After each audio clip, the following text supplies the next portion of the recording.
Welcome to the Marketing Stir podcast by Stirista, probably the most entertaining marketing podcast you're going to put in your ears. I'm Jared Walls, associate producer and Stirista's creative copy manager.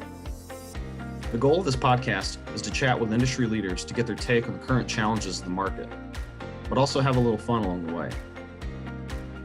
In this episode, Vincent and Ajay chat with Linda Fisk, CEO and founder of LeadHERship Global.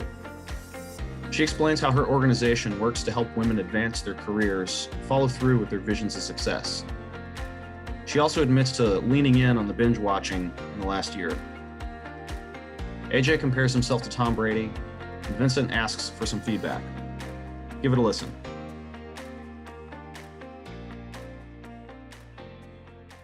All right, ladies and gentlemen, it's me, Vincent Petrofessa. That must mean one thing and one thing only. Well, maybe several things. Who knows? We'll get into all that.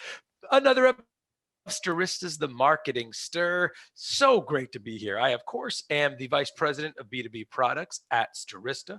Who is Stirista? Well, we're an identity marketing company.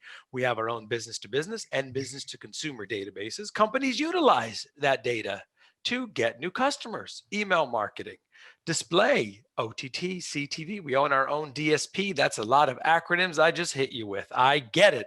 But that is how confident I am that we could help you. I'm just going to give you my email address, vincent@stirista.com, for the entire world. A lot of the world. We have listeners all over now. We are getting bigger. We are getting bigger. Speaking of bigger, speaking of my co-host, speaking of my CEO, he is San Antonio's knight in shining armor. Ladies and gentlemen, Ajay Gupta. What's going on, Ajay? I hope the bigger doesn't refer to my pandemic weight. It was. I was very much referring to the weight like. That, I would never do that.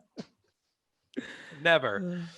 I realize I just slipped here on my chair, but we're going to keep that in because this is real life, ladies and gentlemen. I almost slipped on my chair, and that's what we're keeping in. Ajay, what's going on? I had the lawn guy here earlier. He seems to always show up on the day of the podcast, but luckily he left just like 20 minutes ago. So I was glad, and he loves to just kind of blow the leaf blower right outside the window that I work out of. But lucky escape. Here we are. Here we are. Maybe he's a fan of another marketing podcast and it's like, I don't want to hear you broadcasting right now. I had enough. I like those other companies better. Yeah. Speaking of, seeing a lot of marketing podcasts coming out from some of our competitors. Seems like a new competitor doing podcast every week. I saw that. I was like, I always wanted to be a trendsetter. I thought it would be more with my pocket squares and my haircut. That didn't catch on, but yeah, I've been seeing a lot of B2B marketing podcasts come up. Did we start it? I don't know, maybe not, but I'm glad that, hey, get out there, create a podcast, go for it. It's great. We love doing it. But how do you like my intro to you, Ajay? It's San Antonio's knight in shining armor. I try to come up with a new one almost every week. What do you think of that? Yeah, I've kind of settled on the Slayer though. You are the San Antonio Slayer. You are the San Antonio Slayer. I love the fact that our last guest suggested you get a baseball team and name that, or a website, but one of our listeners, I'm sure, probably already did that. But yes, the San Antonio Slayer. You're slaying us with your words of wisdom. That's really what I mean by that. You are not a murderer. So that's a good thing. More in like a Tom Brady type way, I guess. Yes, you just compared yourself to Tom Brady. I like it. Tom Brady won his 7th Super Bowl, and here we are. So good. I love it. That I can only see the podcast headline. Ajay thinks he's Tom Brady. Oh, we're having so much fun. I am very excited. I'm always excited. I know what you're going to say, but even more excited because I know this next guest. I know. I had several conversations with her, and I said, you must be on our podcast. She hosts her own podcast. It's called LeadHERship Global, the LeadHERship Global podcast. And she is the CEO and founder of LeadHERship Global. I love this organization. And I said, we must have it on and we must feature this because I want more people to know about this organization. But let's start with her. Ladies and gentlemen, without further ado, Linda Fisk. What's going on, Linda? Hi, Vincent. Thank you so much for that lovely intro. And thank you so much for getting the name of my organization correct, LeadHERship Global. I can't tell you how many people stumble on that. And I'm really grateful that you got it right out of the gates. Well, thank you. Yeah, we're happy to have you. I was just had such a great time chatting with you. And I said, oh, this is going to be perfect. Linda's going to be great. And it turns out you have your own podcast. You had one before us. You're not one of our competitors. No. And you didn't start your own podcast after listening to this, which that'd be okay if you did. That'd be okay. But we want to get to the podcast, but I want to get to this organization. But yes, LeadHERship Global, emphasis on her. And let's talk about that. Tell the listeners out there about this organization. Sure. LeadHERship Global is designed to enhance the leadership blueprint of unstoppable women around the world. We help women embrace their power to be the very best versions of themselves, whether that's work or life. And so if you're a woman in leadership ready to claim your power and change the world, then please be my guest to join LeadHERship Global. We feature incredibly inspiring connections with powerful women in business, in politics, and in entertainment, all three venues. And these powerful, influential women provide priceless guidance about the pivotal steps that push them in the direction of their purpose, their mission, and their dreams.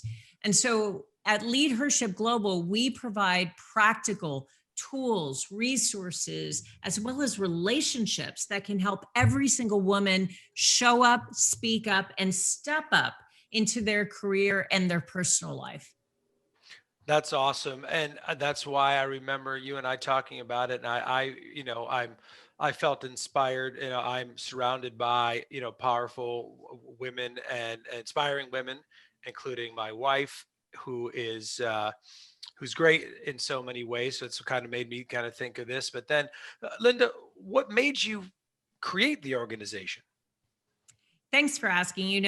I have been a part of several different leadership organizations, membership-based organizations, and they all have their purpose and they can all be powerful experiences.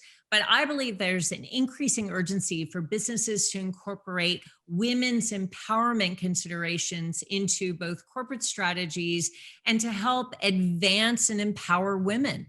And so my feeling is that there aren't enough opportunities for women to have a voice at the decision-making table. And they can't rely solely on their employers to advance their vision, their purpose, and their mission in life. They've got to take responsibility of crafting that themselves. And so through LeadHERship Global, we have an opportunity to increase collective impact both through nonprofits, NGOs, and corporate environments, as well as through women themselves to create collaborative initiatives that help them advance their career and actually see through their vision of success. So, as you know, while the world is evolving, women are lagging behind when it comes to leadership roles. And especially in business, did you know that 47% of the labor force is female right now, a little less than half, but just 21% of the 5 main C-suite positions are held by women in the United States today.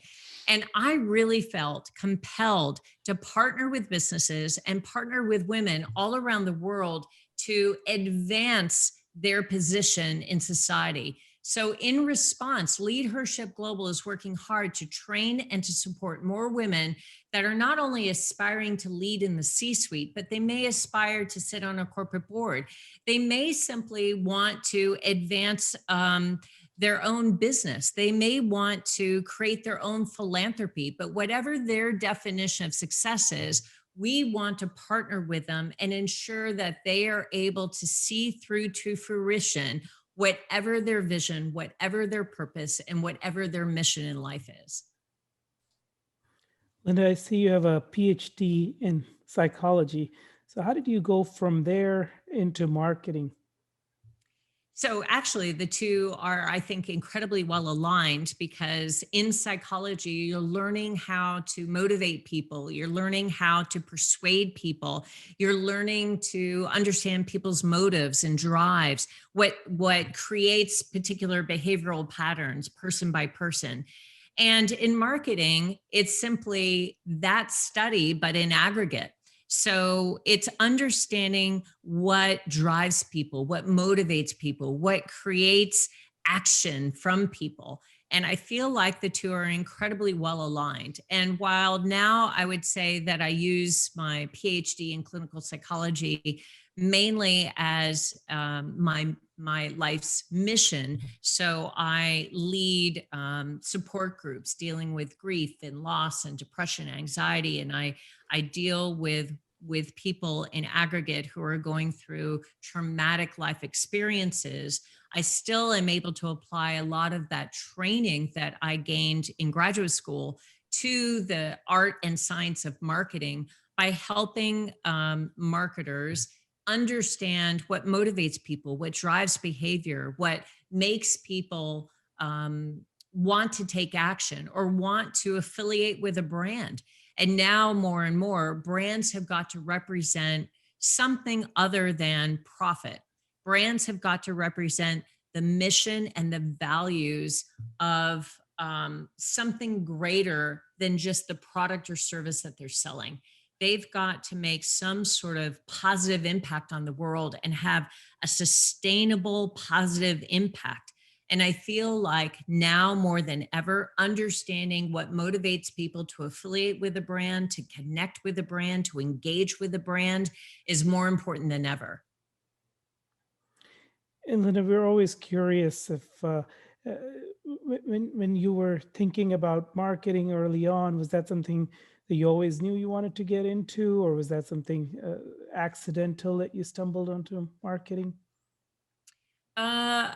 I actually went to college to get into advertising and marketing. So I have a double degree. I have a degree in communications and advertising and the School of Communications, and I have a degree in business and marketing out of the School of Business.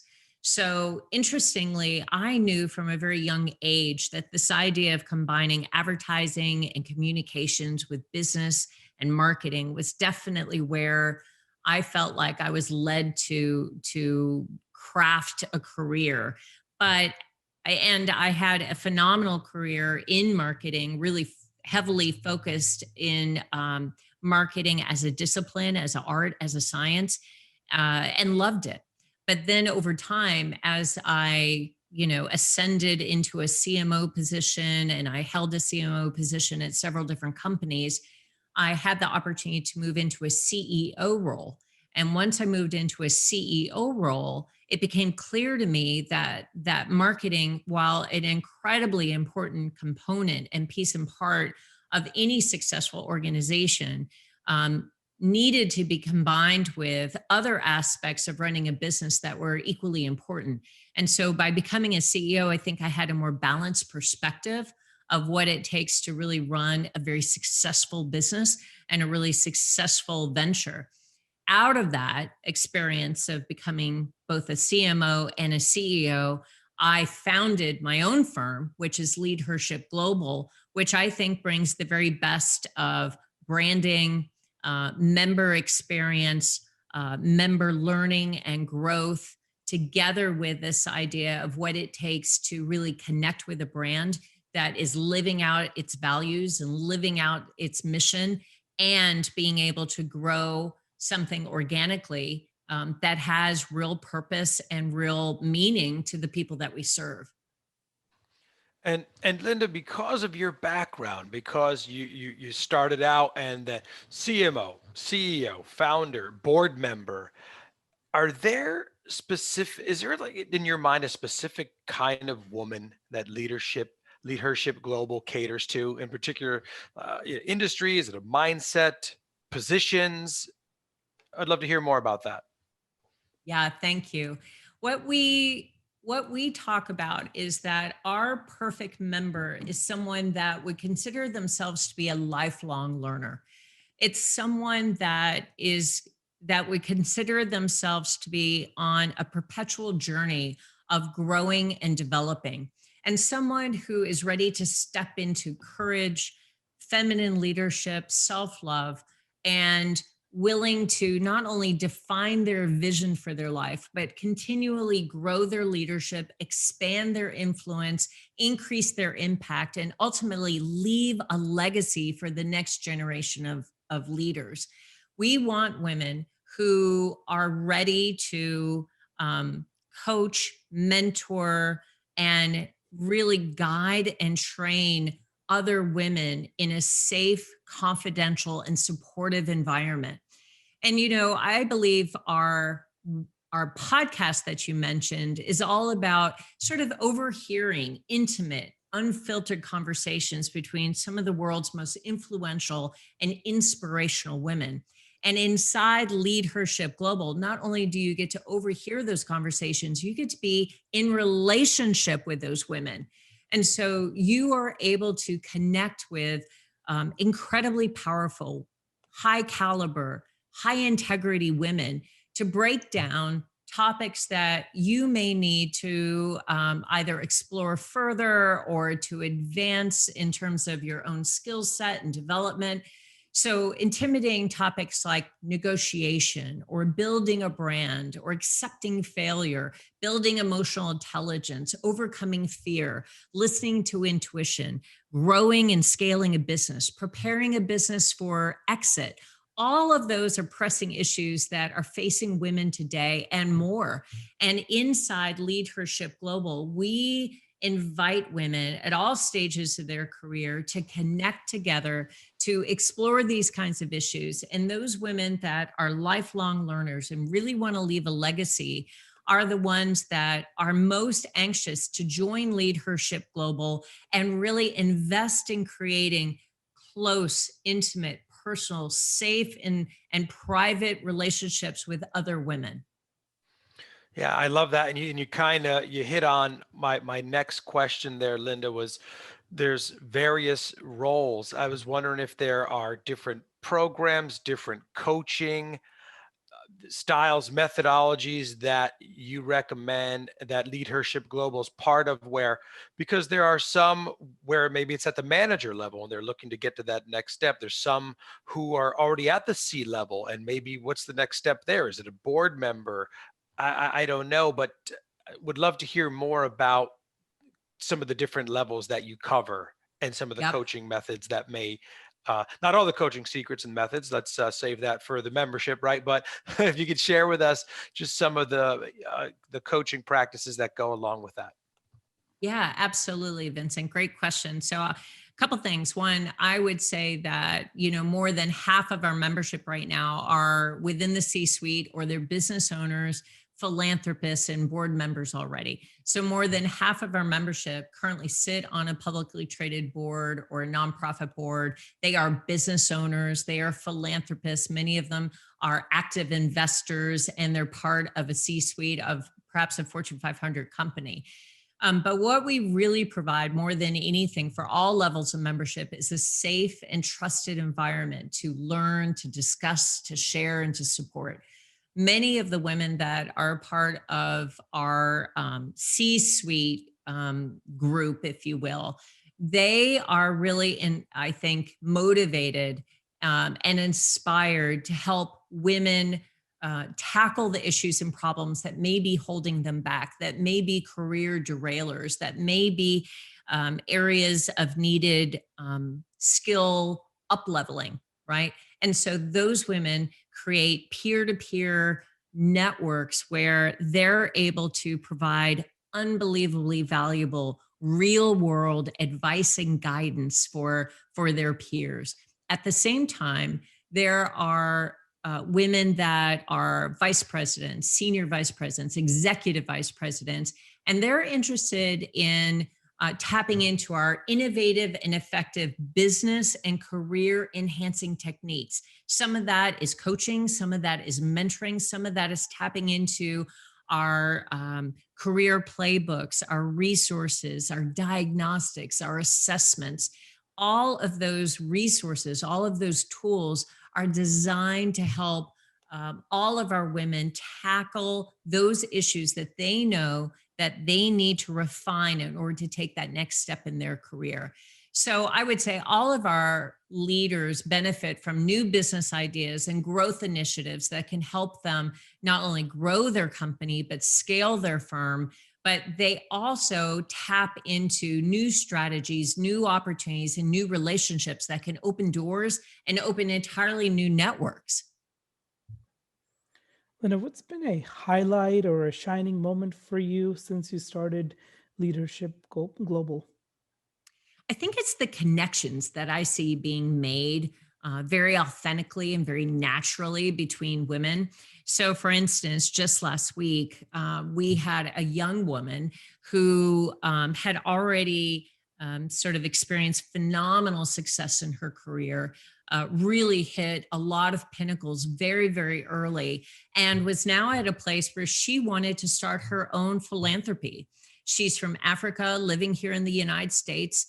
And she wanted to create a philanthropy specifically for the area of Africa that she grew up in, the Congo. And she was trying to navigate how to secure 501c3 standing here in the United States. Well, we had another member who had done just that. In fact, she was from the Congo as well. And she said, I would love to connect with your member and teach her and train her what she needs to do to secure 501c3 standing as a nonprofit here in the United States. And she can learn from my experiences of what went well and where I also made some mistakes, where I stumbled in the development of my own philanthropy. So I connected those two women who happened to be from the exact same part of the world, interested in exactly the same thing, which is impacting women in the Congo so that women there can get access to healthy food, clean water, and free education. And that was truly magical. But I think it's also the power of networking. It's the power of women coming together, sharing a need, sharing an area of expertise, and connecting. And so for me, that was absolutely magical. I would also note that there is, in fact, this happened just this week, there was a member who was interested in beginning her own media business. And she, again, had phenomenal success at a fairly young age in the media world. And she was interested in crafting and creating her own media empire. Well, we had another member who has done that. She has her own publishing company. She has her own media company. She has a coaching company. And connecting those two together, the woman who has created her own publishing company, her own media company, her own coaching company, was able to spend time with the young lady who wanted to create her own media empire. And they began a very authentic, genuine, but incredibly impactful relationship about the steps that needed to be taken in order to not only define that vision, but to be able to activate that vision, to be able to see that come into fruition. And so those are some of the beautiful connections that I see happen all over. Women are investing in each other's businesses. They are hiring each other. They are partnering together. They are sharing insider tips. They are connecting with each other's networks. And it's an incredibly powerful dynamic to see women come together in this way. That's amazing to hear, Linda. And I know you've been in leadership positions, C-level positions at a lot of large organizations, but starting your own organization during the pandemic, were there challenges that were unexpected that you stumbled upon, and how did you solve them? Yeah, I mean, I think that the pandemic has been challenging for a lot of business owners and business leaders, especially those whose business is either within or tangentially responsible for those industries that have been uniquely hard hit, like hospitality and travel and retail. Those industries were incredibly hard hit. And so the business owners of those kinds of businesses, or those that are fully reliant on the health of those industries, that sort of down funnel effect, have been truly devastated. And I don't want to suggest that anything that I've been challenged with over the course of the last year even comes close to what those business owners have probably experienced. And still yet, I would say my heart goes out to all those people that have a business within the hospitality industry, the retail industry, the restaurant industry. I mean, those industries have been incredibly devastated. But I think most business owners have seen a slowdown. Most business owners have seen some sort of economic downturn. And I think that you can look at that in one of two ways. Either you can allow that to slow you down and you can sort of say, okay, I'm going to retrench. I'm just going to work harder and faster. Or you can say, okay, I'm going to learn from this and I'm going to consider pivoting. I'm going to consider trying to experiment with new innovations and new opportunities that are being provided to me because of the pandemic. And so for us, for instance, we assume that in 2020 as well as 2021, there would be quite a bit of in-person connection being made between our members. We thought that a majority of our income might be driven through event-based conferences and event-based connections, right, that are being created and that are based on some sort of physical in-person event happening. Well, that wasn't possible last year. It's probably not going to be possible for the majority of this year. And so knowing that, we really pivoted quickly to a completely virtual environment, but we tried to ensure that that virtual environment was just as intimate and just as safe and protected and confidential as it would be face-to-face. So we spent a lot of time orchestrating really immersive, engaging experiences in a virtual environment. And certainly platforms like Zoom have made this much more readily available. But a lot of people would say that they still feel this little bit of disconnection. It's not as intimate as being face-to-face with someone. But we have found ways of connecting people in such a way that although you may be on something like a Zoom call, that filter almost fades away. And you're still able to have this deep, rich, immersive, engaging experience between two people that's very intimate and that's very trust-based. And we have found that in some ways has been incredibly helpful in that we connect women from all around the globe. So people in Europe can connect with people in the United States. People in Asia can connect with people in Africa. People in Australia can connect with people in the Middle East. And all of that happens seamlessly now through the magic, really, of this virtual connection. I love hearing that. And Linda, I wanted to take a step back and see, because I know my own CEO and founder who on the podcast here wears a lot of different hats, right? Just doesn't do one thing, has his hand in everything in a great way. Talk to me about your, week to week, month to month. What are you involved in? What do you love, doing? Talk to me about almost like a day in the life, if you will. Well, I'm not sure actually I'm all that interesting. But I will say that one thing that I have learned about myself through the pandemic, and I think this has been a real important year for self-discovery for a lot of folks. They've really spent a lot more time thinking about, what gives me joy? What brings me fulfillment? Really, how do I want to craft my vision for the next 5 years of my life? What do I really want to be doing? How do I want to spend this extra time that normally I would maybe be spending in social engagements and social activities? Now that that's been stripped away, really, what brings me joy? What brings me happiness? How can I recreate that sense of connection that normally I would have in family events or outings with friends or vacations. How can I recreate that in my life? And so for me, what I've rediscovered in some ways is my love of writing. I used to be just an incredibly prolific writer in college and loved it. Actually, I loved all the research writing I did. I loved all of the academic writing I did.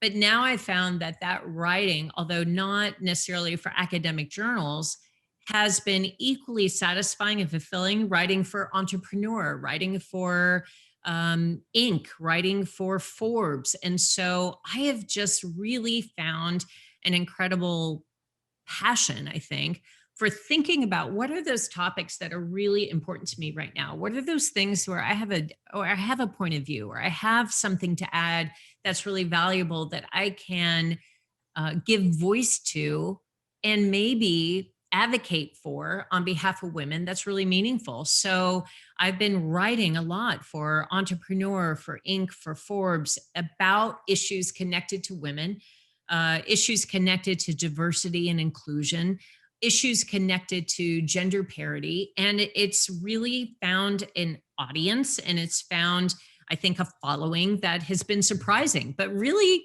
it's been a happy exploration for me, a happy discovery.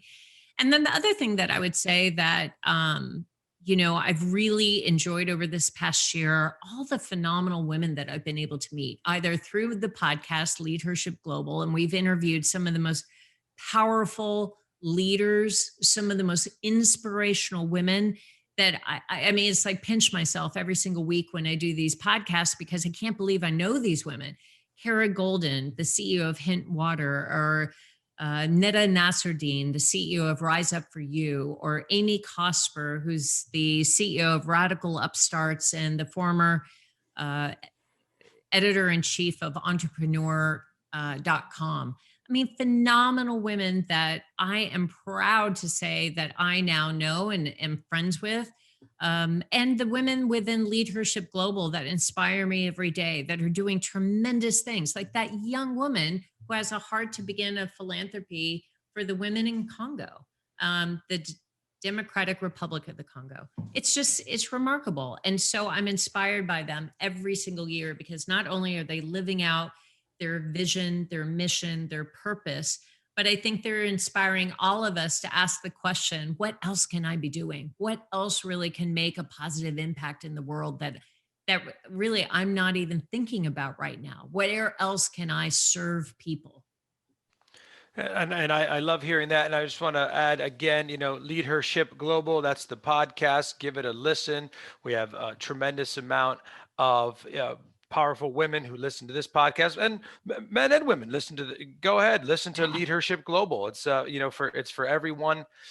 Linda, you mentioned something there. You were saying about what purpose, what people can do, that extra, and I'm sure you get asked this question about like the advice, but yeah, I want to ask you, what is just one piece of advice you can give women out there who are maybe struggling?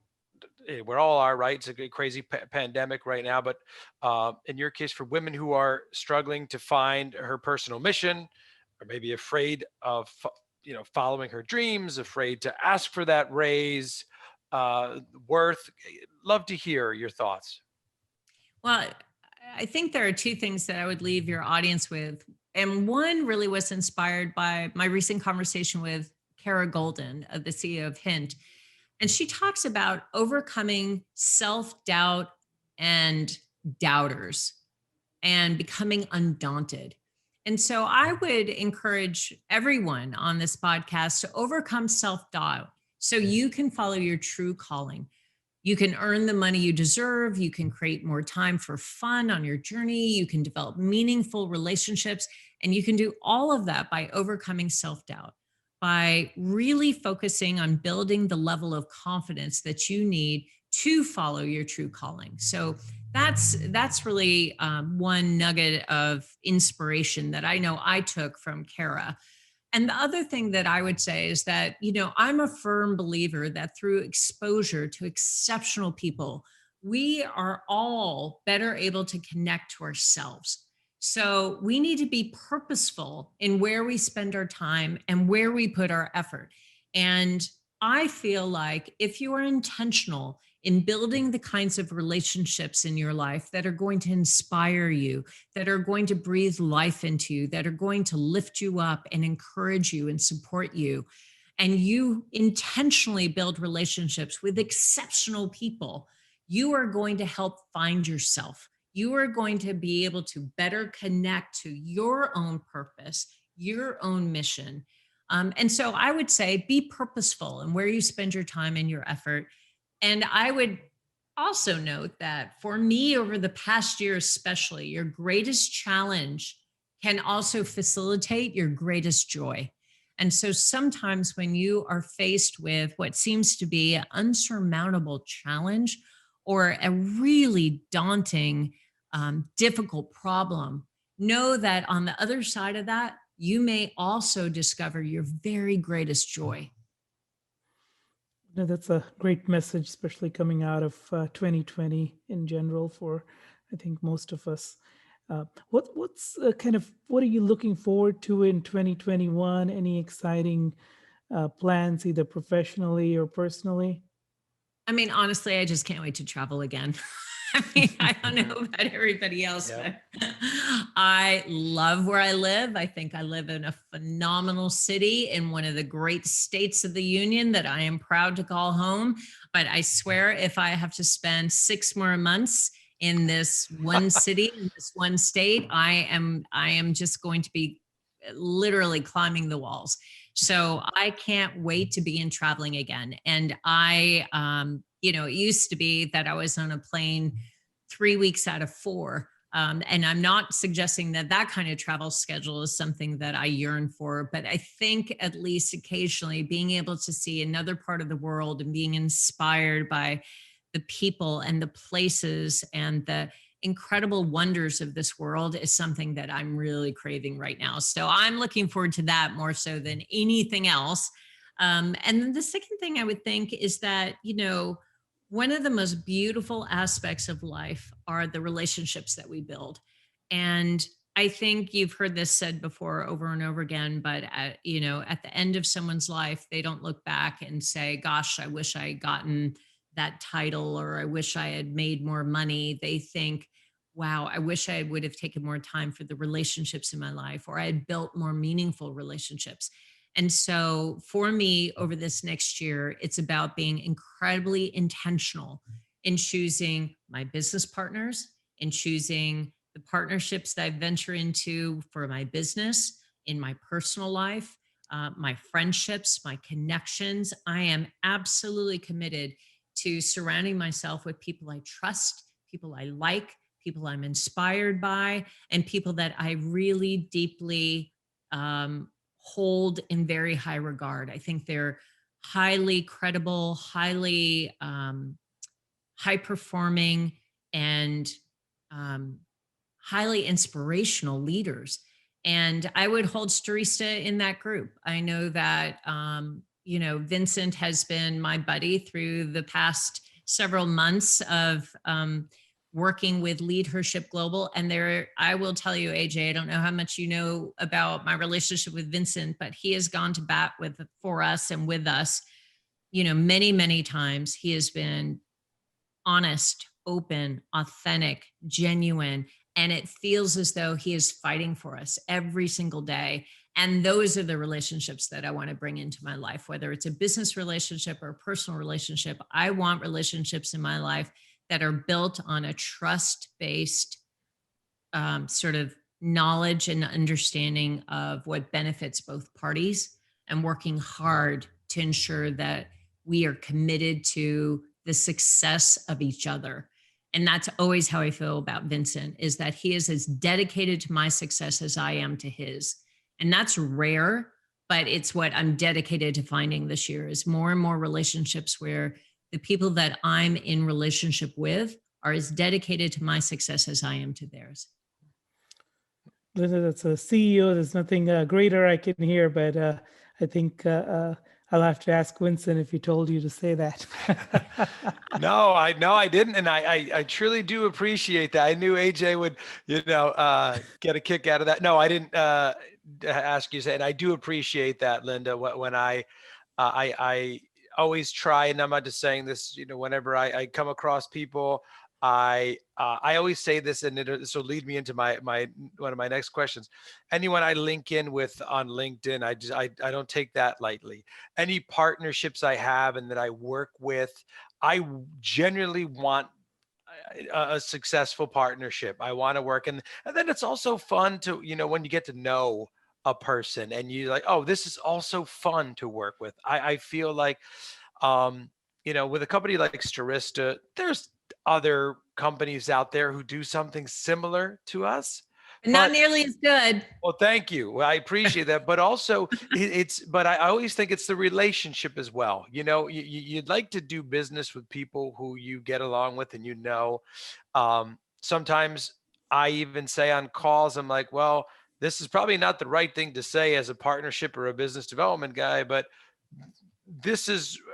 we can't help you with that. I don't think we could do this. I think if you did this, it would be wrong. But short order, I appreciate those very kind words. I'm so happy that we've met. We're friends for life. You know that. So I already say that to you all the time. So yes, Yep. and thank you for saying that in front of my CEO, by the way. I appreciate that. Now, if you'd said you're funnier than me, I would really be questioning it. Yeah, no, that's it. Never. Who would ever say I'm funnier than you, AJ? What do I know about Not a that? podcast guest. Yeah. Well, awesome. So, Linda, what's been kind of, obviously we were all kind of trapped, but have you picked up any new hobbies or interests outside of work that's been positive for you? I think everybody's been binging on Netflix or HBO Max or choose your streaming stations. And so I would tell you that before COVID, I don't know that I ever turned on my TV for like literally 2 years. I'm not sure I ever had it on. And now it's like this whole wide world of entertainment's been open to me because theaters are shut down, and everything that we would normally do to entertain ourselves has been put on hiatus for a year. So in addition to writing, I've been doing a ton of painting, and I've been catching up on all the shows that everybody has talked about for years and years that I never saw. Yeah, there's a lot of that going on. And we talk about it on the podcast a lot, where people are like, the Schitt's Creek, but also people are like, well, West Wing, it's been out for years, but it's on Netflix, and people are like, oh yeah, let me check this out. And yeah, we're always interested to hear what people watch. Sometimes people are surprised. Sometimes I'm often surprised. I'm like, wait, you watched Dr. Pimple Popper? I didn't, The Real Housewives of New Jersey. I didn't see that from you, AJ, but that's one of AJ's favorite songs, his favorite shows. I'm Wow. kidding. It's not one of his favorite shows. But Linda, I have one other question. It's our staple question here, and it goes back to that LinkedIn. You're a CEO, you're a co-founder, you're a public speaker. People know, people probably message you on LinkedIn all the time. What's a message that you just hate receiving? And what's one that says, you know what, I will respond to this person? Yep. The one that I hate receiving is when it's clear that they don't know who I am. They don't know what I do. They've not bothered to take a look at me and really what my business is. And so because of the name of my company, LeadHERship Global, they assume I'm a coach. And so I receive a ton of LinkedIn messages about, as an executive coach, as a leadership coach, I'm like, I'm not a coach. I don't profess to be that smart. The second thing that I think is, I guess a little disappointing is when right out the gate, they say something that is a pitch. It's a direct message on LinkedIn, but it's immediately a pitch. They don't care to ask anything about my priorities, my goals, my life, my my vision, my mission, my anything. They just immediately say, hey, it's tax planning season. And so you should use us. We're your best option for tax planning. Not, hey, do you have someone that you've used for years that does your taxes? Are you really satisfied with them? Did you know that we offer this additional benefit of using us versus your guy? It's just sort of a cold pitch. And that to me sort of says they don't have time to get to know me, what my situation is and what my concerns are, or what matters to me, right? And so either of those I think don't work. Now, when just the opposite happens and they use my first name, they recognize my role, they maybe have even checked out my company, and they are really, it feels like, addressing the conversation specifically to me. They may make some assumptions about what my interests are, what my priorities are, but they say that very clearly. Hey, as the CEO and founder of LeadHERship Global, I bet one of the things that you're interested in is connecting with high-performing women. Well, we can help with that, and let us tell you how. That would get my attention, right? Because they can assume what my priority is, right? Maybe it is, maybe it isn't. But when they actually say, I bet what's important to you is, and then they list it, and then actually explain how they can help, boom. That's amazing. To me, that's really powerful because they took enough time to get to know me, who I am, what I do, and they're making at least a guess into something that might be valuable for me. Yeah, I like that, and that it's really a kind of an ongoing theme of what we've been hearing. It's really personalization, right? Something as simple as get my name right, and not seem like a bot. My biggest pet peeve when it comes to LinkedIn is when I do accept a message, immediately I get a message about pitching me on something. Immediately, it's the ink is not even dry yet. I just accepted you, and I thought I knew you because I'm very selective about my LinkedIn. But anyway, Linda, this has been awesome. The time has flown by. Please check out Linda Fisk. Check out LeadHERship Global, the podcast, more importantly, the company, LeadHERshipGlobal.com, LeadHERshipGlobal.com.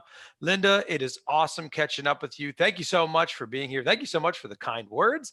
I will remember this podcast forever because of those beautiful words. Very heartfelt too. Ajay, I'm happy to say Vincent did not plant that, did not pay me. There was no incentive, but it is true. And I've had the pleasure of working with Teresa at a couple different positions. And in every case, they've been high integrity, high performing, high caliber partner. And it's recently that I've had the good fortune of working with Vincent, and he is aces. And I just really want to say thanks to both of you for not only having me, but also being such incredibly valuable partners of mine. We appreciate that so much, Linda. It's been a pleasure. Pleasure's all ours. Maybe we should keep this going for 15 more minutes. Ajay, I could listen to this all day. This is amazing. I'm kidding. But Linda, thank you so much. Again, that is Linda Fisk, CEO, founder, LeadHERship Global. I'm Vincent Pietrafesa. That's the San Antonio Slayer, Ajay Gupta. Thank you so much for joining us. This has been the Marketing Stir. Have a great day. Thanks for listening to the Marketing Stir podcast by Stirista. Please like, rate, and subscribe. If you're interested in being a guest on the podcast, email us at info@themarketingstir.com. And thanks for listening.